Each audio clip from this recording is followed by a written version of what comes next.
Welcome to Dad Mode, God, Grit, and Goals. I am your host, Mike Tobias, and I'm going to talk about a couple of things today. I believe we have entered the knowledge age. I'm going to talk about that, what that means. And I'm going to talk about a trap that we fall in related to cause and effect. And I think these two things combined today are going to help you open your eyes a little wider to fully understand exactly where we're at in our culture and in society and some of the problems that we face. And hopefully this will bring some thought-provoking insights to you. So it kind of struck me that we've entered a new age. And when I say age, what I mean is we had the agriculture age, which led to the industrial age. So we moved from farming to creating farming machines, and then all kinds of machines. And from there, once we've got machines, we need data. We need better ways to monitor and manage things. And so we needed information. So we left the industrial age for the information age, and the internet exploded. We have all kinds of information. And I believe right now we are sitting squarely in the knowledge age. And in the knowledge age, we have information at our fingertips. There's so much information. We have information everywhere. And you can pretty much find information to confirm anything that it is that you want to confirm, or dive into a investigative deep hole. And in each age, we were desperate for something to help us get out of that age.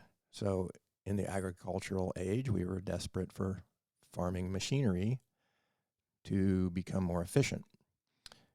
And we then needed information to help us build bigger and better things. And then we had so much information that we have knowledge. Everybody has at their fingertips knowledge at this point. And so as we sit squarely in the knowledge age, what do we need?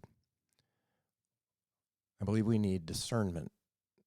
I believe we are sitting squarely in a sea of information. We believe we know things. We have knowledge. We've got knowledge about all kinds of things. We've got AI that can give you all kinds of knowledge. But we don't have discernment. And this need for discernment is creating a huge wedge within us. Because like an awkward teenager trying to leave the house who's just not ready to go, yet they know things. But you know as the parent that they don't know everything. And they believe they do, and they believe they're right. And no amount of convincing that you do is going to get them to open their eyes any wider, because it's time for them to go, and they know it. It doesn't matter that they have no means financially to take care of themselves, that their dreams are pushing them forward. And it's a struggle. It's a challenging time of life. We know that. We've been there. Maybe you're going through that. And it's hard to push the bird out of the nest. So depending on your situation, but here we stand. And just to give you an idea, there is all kinds of things that we are struggling with right now as a society. Everything from climate change, for those who believe climate change is primarily caused by human activities and poses a significant threat to the planet, versus those that believe it's a natural phenomenon, that the human impact is overstated. We've got vaccination safety and efficacy. Are vaccines safe or are they not? Are they causing harm? GMOs, are they safe? They're improving crop yields, but maybe they have ill health effects. We don't know. Gun control, we need stricter laws to combat the violence. Or is that an infringement on individual rights? The economic impact of immigration. Are we supposed to, do we need it because it boosts the economy, or is it straining public resources? The pandemic. Did we need the lockdowns and mass mandates? Was that helpful? Or was that overarching and infringing on our individual rights? What about the minimum wage increase? Do we increase the minimum wage or don't we increase the minimum wage? Does it lead to higher unemployment? Does it negatively impact our businesses, or is it a positive? What about renewable energy versus fossil fuels? We believe that renewable resources are crucial, or do we believe fossil fuels are more reliable? And are we transitioning too quickly? What about healthcare reform? Do we need universal healthcare, or is it going to be too costly? What about the government? Do we want government interventions? Do we need more of those? Or do we rely on less government for economic freedom and growth? What about AI and automation? Is it going to drive efficiencies and create new opportunities, or is it going to lead to the job loss and economic concerns and ethical concerns? What about educational system reforms? What about net neutrality? What about the legalization of marijuana? What about gender identity? So many topics, so many things. And there are those that sit on each side and believe that they are right. And so regardless of where you stand on this, I want to walk you through something that just really struck me this week as I was digging into Terrence Howard's podcast on Joe Rogan. I'm going to be doing a lot on this because he has made a claim that gravity is not a law, but it's actually an effect. And this is what struck me this week, is that the problem of cause and effect is if you believe you've found the cause, you are done investigating. And so take any of the topics that I talked about, and we've found the cause, carbon. And so now we got to get to net zero carbon. Carbon's the problem. If you believe in what Terrence Howard is saying, carbon's no longer a problem. If you understand the models that have been built for the climate, if you believe in those and you think they're right, then you've found the cause. There's no further investigation necessary.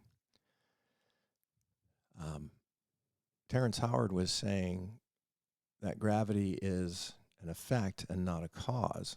So we've believed for 100 years that gravity is a law, and therefore, because it is the cause and not an effect, we've solved it. And once we've solved it, then that gets embedded in everything that we believe thereafter.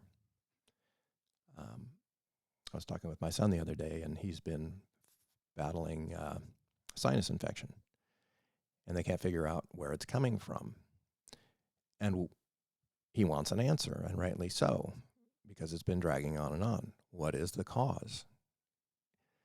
When you think about mental health, many people I know are going to counseling. They're struggling in one form or another, and they're looking for a diagnosis. They want to know the cause. And once we have named it, then there is relief because we've given it a name. And we believe by giving it a name, we have discovered it. It is this thing. It's bipolar. That's what you have. Or it's borderline personality disorder. That's what it is. And now we know it. And so we believe we know. And it's carbon, it's gravity.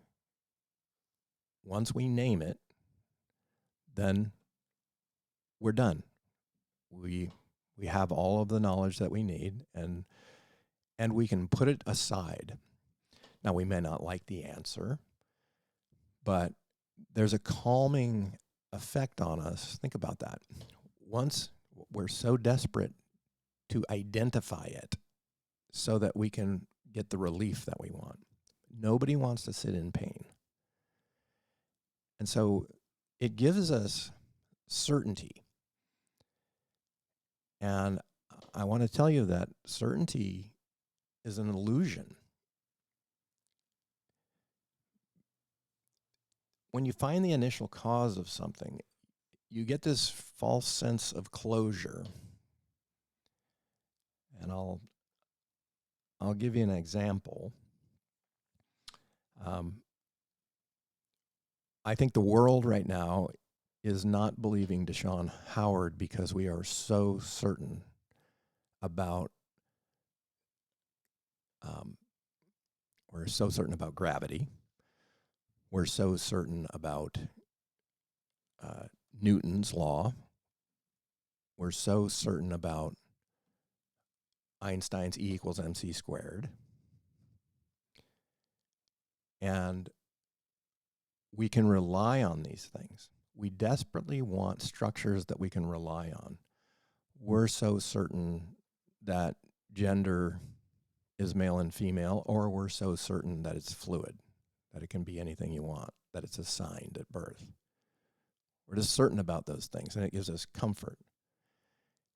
And we're so certain that I'm right and the other person's wrong. We're so certain that that we have the answer. I have confirmation. Everywhere I can find all kinds of confirmation out there. So in our quest for certainty, we are searching for confirmation. So it's just something to think about. What is it that you're seeking confirmation on? Because there is a complexity of cause and effect that these intricacies of causality, things are very, very complicated, way more complicated than we have time to think through. And we are quick to judge. Jordan Peterson's book, Maps of Meaning, he talks about everything. We are motivated. Everything fits in a motivational frame, that we have a desire. We have a desired outcome at the beginning with really every thought and everything we do in our life. You want a life of purpose. I'm searching for my purpose. I am trying to get through the day. I need to get an A on, I need to graduate college. I need to get this job. Everything we do has an aim. There is a motivation behind everything we do, whether you recognize it or not. There is always a motivation. So there's a motivational frame. And so I sit here and I want to be there. I'm trying to get from point A to point B in the next, I'm trying to do that with this podcast right now. You're trying to do it in your day today. You're trying to do it over the next 5 years, all of that. And it probably wraps up in I'm trying to be a good person. And everything that you do ties to that. And there are all kinds of things that are hitting you, and they are, you are going to do the best job you can to ignore as much as you possibly can because there's too much information. In fact, our inputs, our senses, our eyes, our touch, our taste, all of these inputs, there are 16 billion inputs. I think it's something like 16 million inputs per second that are coming into us. And we can process about 16. And so we're just ignoring the mass amounts, and we're only focused on one thing. Right now you might be focusing on my voice and you're focusing on driving. But you're ignoring everything else. If you're at a restaurant on a date, there's many conversations going on around you, but if you're a good dater, you're not listening to them. You're listening to the person that's right in front of you. You're not on your phone. You're not distracted in these areas. And so you are focused. And so we ignore, and we are amazingly good at ignoring most things. We ignore everything that we have no desire for. That is not our focus. That only makes sense, which means the rest of what it is that we're focusing on falls into one of two categories. And so these are the things that we are paying attention to. They're either a tool that is going to help me get to where I want to get today. Maybe this podcast can be that tool for you. Or it's an obstacle, something standing in my way. So as you're driving to work today, your car is a tool until it breaks down and suddenly it's an obstacle. And it is not the vehicle that changes, it is the circumstances that change, because the car is just the car. It's the thing that gets you from point A to point B. Maybe for you, it's the thing that gives you status, it gives you comfort. But ultimately, when it doesn't work, now it suddenly changes and becomes an obstacle. And when we run into obstacles, these are problems that we want to deal with as quickly as possible. And so these are the things that we want to have certainty about. So if your car breaks down and you don't know much about cars like me, it's like, what's wrong with the darn thing? Or same with your computer, it's not working.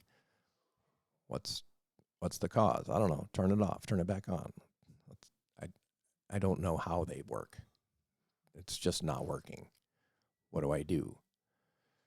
So focusing on a single cause can be very misleading because it stops all further investigation. And if it's something as profound as gravity, because regardless of what you think about what Terrence Howard is saying, he is blowing a hole in gravity, and no one that is in the sciences wants to believe it, because that means everybody is wrong. But I'll give you one quick little taste of what he's saying here for those that don't know anything about it. So going back to Newton, the law of gravity, he's sitting under a tree, the apple falls, and therefore it is attracted to the earth and falls to the earth, and it is gravity that does that. And that's a law. So let me give you a different picture. The different picture is you have a balloon, and you're going to dive underwater, and you're going to go as deep as you can. Say you got scuba gear on. You go down 100 feet. Well, that balloon's going to get smaller and smaller and smaller. Why? Because of the pressure conditions that balloon is under. So the water there's more and more pressure the deeper you go. This is why you get the bends. You may have heard of that. It's where your blood oxygen is so compressed, it's so dense that if you come up too fast, it's going to be a major problem. All right, so when I let go of the balloon, I'm 100 feet underwater. When I let go of the balloon, what is going to happen? It's going to go up, right? So is that gravity? Is gravity, wait a minute, gravity would pull it down. So it's fighting gravity. So why is it going up? It's going up because the pressure condition, that the pressure inside the balloon is less than the pressure outside the balloon. And so it's seeking to get to its equilibrium of pressure, where the pressure is normal. And so it's seeking its normal level, which is above the sea level. It's whatever the pressure was when I blew up the balloon. And so it is that pressure condition. Now flip that upside down. When Newton saw the apple fall, is the earth pulling it down, or is it seeking its own pressure? Is the pressure, meaning the density of the apple matches the density of the earth, and so it's seeking its own pressure.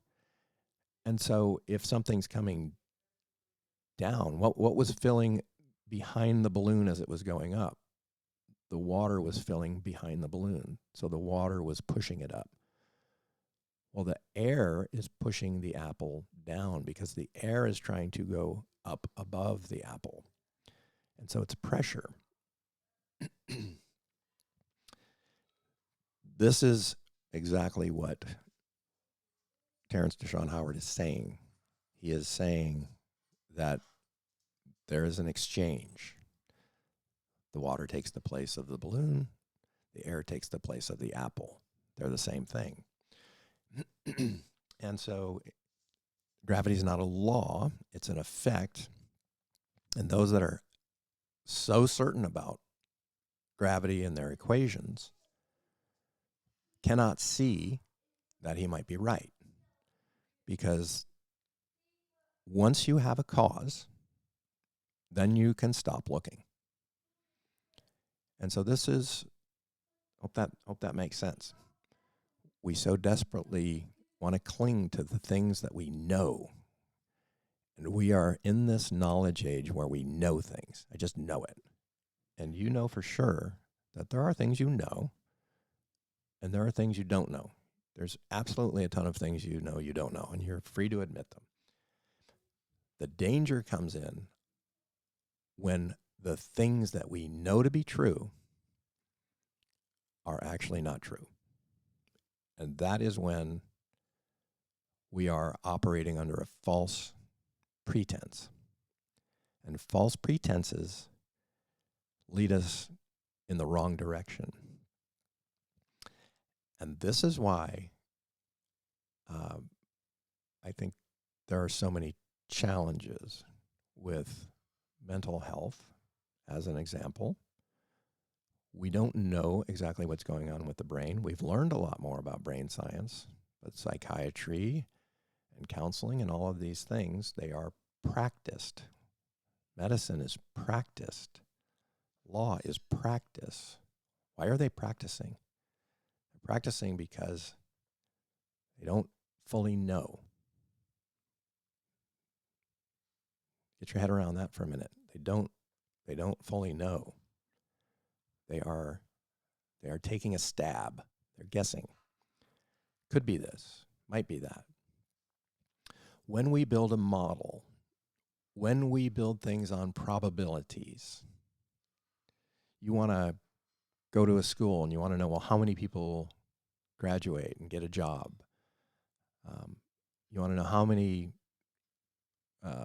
African Americans have made it through. How many like me have made it through?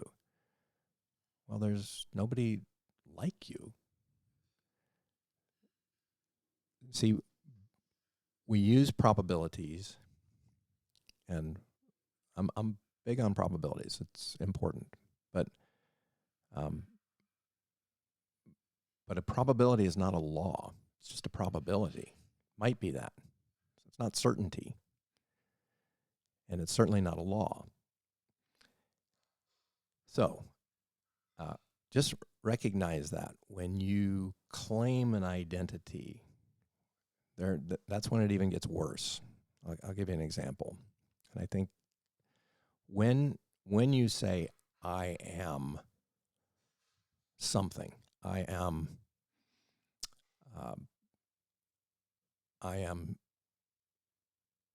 fat, I am strong, I am weak, I am whatever that is, I am. The I am is an identity statement. It says who you are. And you want to be really careful with that, because I am a smoker just means you're going to smoke, and it's not possible for you to quit because it's who you are. I am gay. I am all of these things. See, these I am statements, it's an identity. And when something moves to an identity, it becomes a core belief. Identities create core beliefs. And these core beliefs are locked in.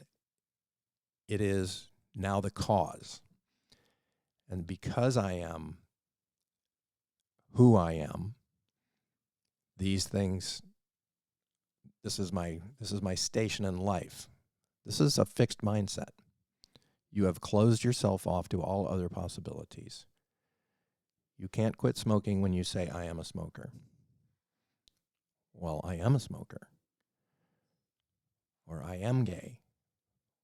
Or I am bipolar.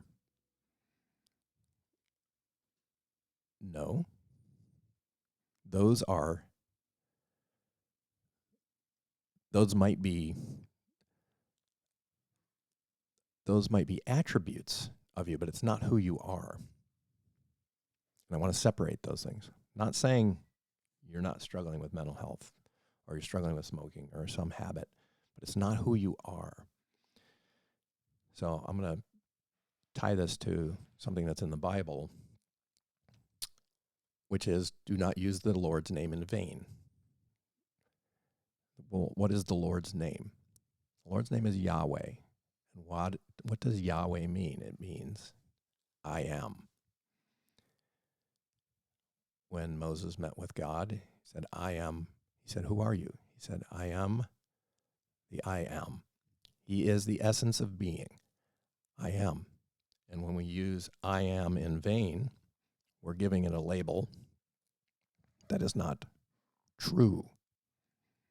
So be careful what you call yourself, who you say you am, who you are.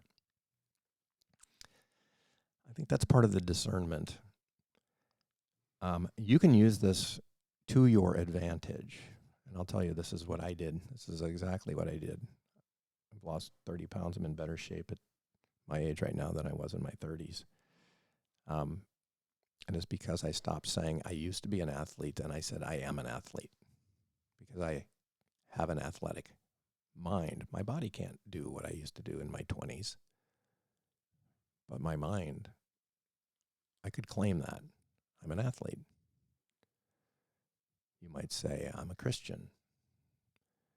What does that mean? Are you, it creates a core belief within you. So watch what you're saying to yourself, about yourself, your self-talk. You've heard this before. Use discernment. Jot those things down. The Bible says, hold your thoughts captive. What does that mean? Write them down. Captive. Put them down. I've captured them. There they are. Now, in a moment of peace and calm, look at them and go, is that true? Is that true of me? Or is that something that I'm going through right now? Have I faced an obstacle? Is it the cause or is this just an effect? Am I a victim or am I a victor? I think we've used far too much victimization talk. And when you're the victim, that's the cause. See, this cause and effect is huge. If I am a victim, I'm a victim of my circumstances. Well, now I have the cause. No further investigation needed. And therefore, my whole life is going to be built on that precondition. But if you want to break out of that, if you want to make a change in your life, you want to stop dieting and just change a habit. I'm the kind of person who gets up every morning and begins the day with a sit-up and a push-up, or gets on the floor so I can stand back up. That's a key to longevity, by the way. Those people that live the longest, they actually can get on the floor and get back up without using their hands. It's a good thing to try and do if you're my age or older. You know who you are. All right. The role of discernment is critically evaluating causes and effects and questioning those things.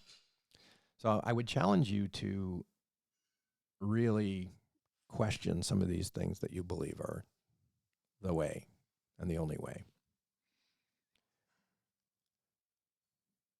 It's a continuous investigative process. And I think we're going through this right now in quantum physics, because I think Terrence Howard has blown a huge hole in quantum physics.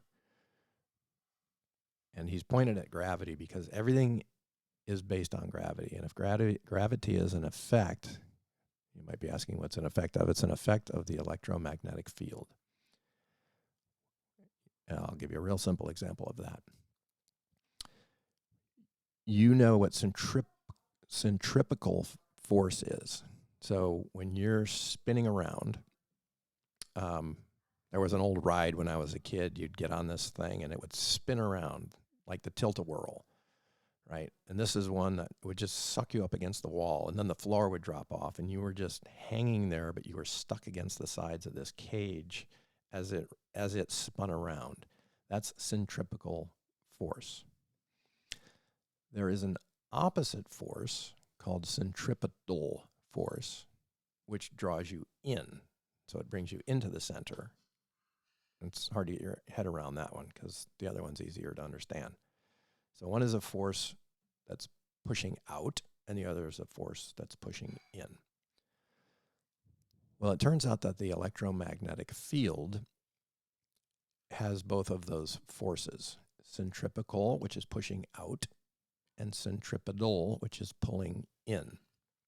And it is those forces, that pulling in force, the centripetal force, think of a magnet.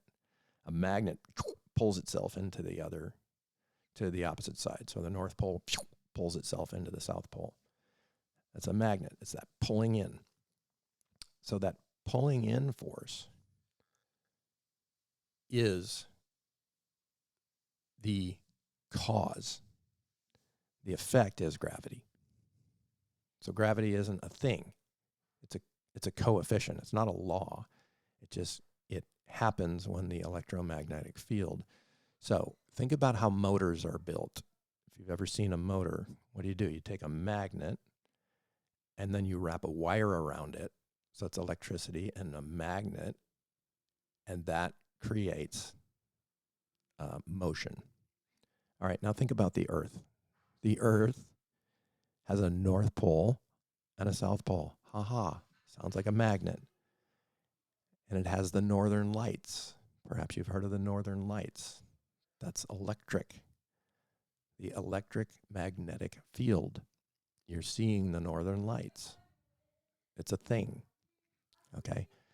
So there is a centripetal force that every mass has, from as big as a galaxy to a planet to your cell. Did you know that your cellular self, you know your body's electric, you can get an EKG. At the cellular level, we are electric. When we tried to split the atom, we looked inside and we were thinking we were going to find the stuff that makes up matter. And what did we find? We found a proton. We found a quark. We found nothing but energy. We found string theory, which was, we looked in there and it was energy. So even at the subatomic level, there is an electromagnetic field. So it's consistent from top to bottom. It's a simple answer that works at the grandest of scales in the universe and at the tiniest of micro scale. And we've been chasing things that work at large scale, didn't work at small scale. So we needed to create quantum physics as an answer to all of that. And the entire field of quantum physics disappears if Terrence Howard is right. And I actually believe he is. But nobody wants to see it. And we don't want to see it for so many reasons, because we're claiming the cause in life has become simpler for us, something not to pay attention to. But if we do pay attention to this, we're going to find all kinds of things, and we're going to create all kinds of new forms of travel, new forms of electricity. You see, electricity is everywhere in the universe, and we think of it as a scarce resource. We think we have to tap into some big, giant electric grid, and that we need to create all these forms and alternate forms. If he's right, all of those things disappear. Think of your microwave oven. What does your microwave oven do?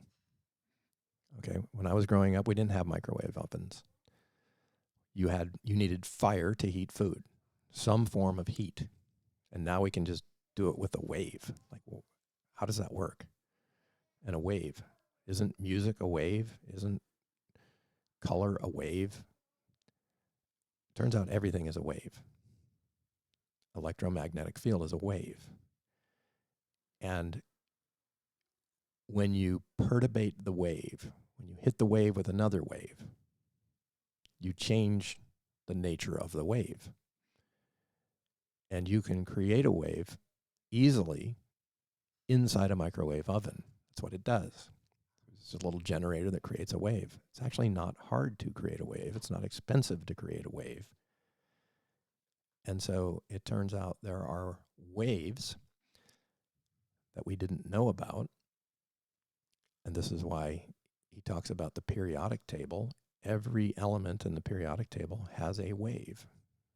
And the periodic table is not fixed. It's actually